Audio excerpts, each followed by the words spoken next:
Good afternoon. Welcome from Central Iowa. Todd Claussen, Territory Agronomist with DeKalb and Asgrow.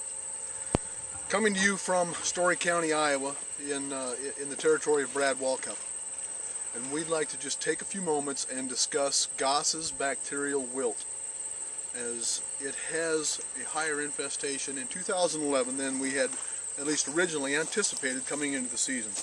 So let's think about Goss's bacterial wilt and where it's come from and how it's made its way here. It originated in Nebraska and the Front Range of Colorado. And it is a bacteria, and it breaks down microbially in the soil. The bacteria breaks down microbially, as does the host, which is the residue from your corn leaves, is where this disease will live and lie. Okay, so how it infects, it likes to have and needs to have epidermal breaks, so some sort of rip in the tissue for the bacteria to enter. And so why you often see Goss's bacterial wilt on leaf tips, particularly on leaf margins, where wind and hail, rainfall events can open up the tissue and open up the epidermis, so the bacteria can then enter the plant. We often find Goss's bacterial wilt behind hail events early in the season. We often find it behind wind events that have laid plants down closer to the soil surface, where the bacteria can then infect easier the plant. Then also wind events that will tatter leaves, but also lots of rainfall events that will splash this bacteria inoculum up onto the leaf tissue and hence then infect the plant. So as we back up to 2010 fall, we had a relatively early crop, early harvest. We took corn off in a rapid pace, and we began tillage and turning this residue into the soil. The earlier I can turn residue into the soil, the better off I am to break down that residue, which in turn loses the host for the bacterium, and also that microbial will break down and degrade the disease itself. Okay, so when do I want to be out here?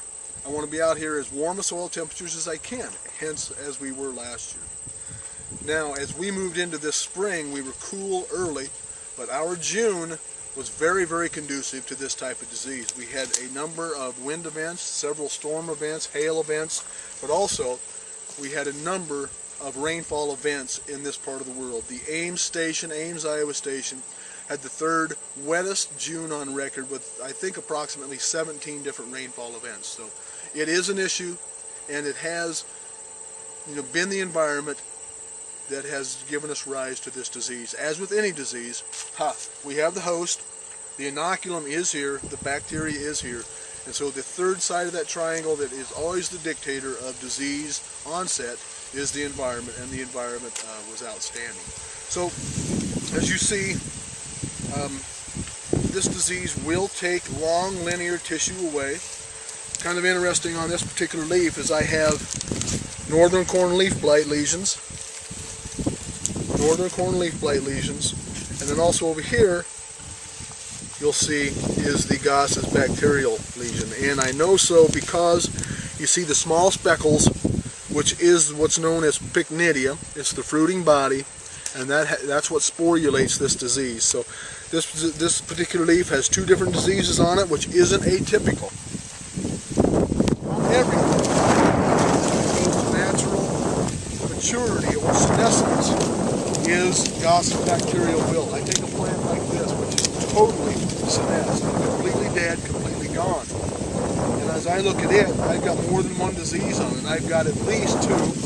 One, yes, is Goss's bacterial wilt. But I also have gray leaf spot lesions. As I look at a number of these leaves, and then I also see a really typical gray leaf spot, hence the gray color. But then we also know that we have Goss's bacterial wilt because of the pycnidia, because of the speckles. If I look at a plant like this, it's completely gone. Still throwing a pretty nice ear. So we still have the opportunity and the ability to get to yield with this disease. Now, this actually is a plant that came out of a fairly susceptible hybrid that we have. So how are we going to manage Goss's bacterial wilt? Number one is rotation. Go to soybeans. It will not survive in soybean crop. Number two, tillage. Okay, so we want to, as I mentioned briefly earlier, turn this residue into the soil and get the breakdown of this bacteria and of the residue as rapidly as possible. Today, it's the 28th of September. Our soil temperatures today in this part of the world, on average, are about 60 or 61 degrees, although today is about 75 degrees air temperature. We will get more microbial breakdown and degradation of the bacteria and of the residue the warmer my soil temperatures are. I can run tillage all the way till what point in time? Frost in the soil. Well, that means I can be out here at 40 degree soil temperature, but so 40 degree soil temperature is not going to be conducive for rapid breakdown of the disease or of the residue. So, number 1, rotation. Number 2, tillage. Number 3, genetics. And so, genetics is probably the most important piece here.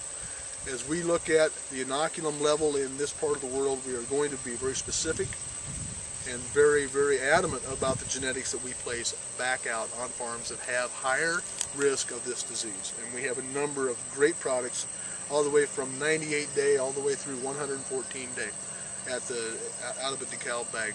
So what's Monsanto doing with Goss's bacterial wilt? Our station in Gothenburg, Nebraska is one of the largest private bacteria stations and research for Goss's bacteria wilt on the planet. And we are screening our inbreds and our hybrids with this disease. And not only does that part of the world have a high natural inoculum level, we're also inoculating it directly with the disease. Okay, so we'll have a tractor with a 25-gallon tank on the back that's carrying the disease, the inoculum, in solution. Behind it, covering 4 rows, will be a machine that will break open plants at V5 and V6 level. So now I have direct opening of the tissue on the plant, and I'm actually inoculating all these plants with the disease. From that point, then we look, evaluate, and rate the expression of the disease following the inoculum. So we are researching, not only is it a research breeding station, but we're also backfilling and researching and evaluating all of our hybrids and inbreds for Goss's bacterial wilt.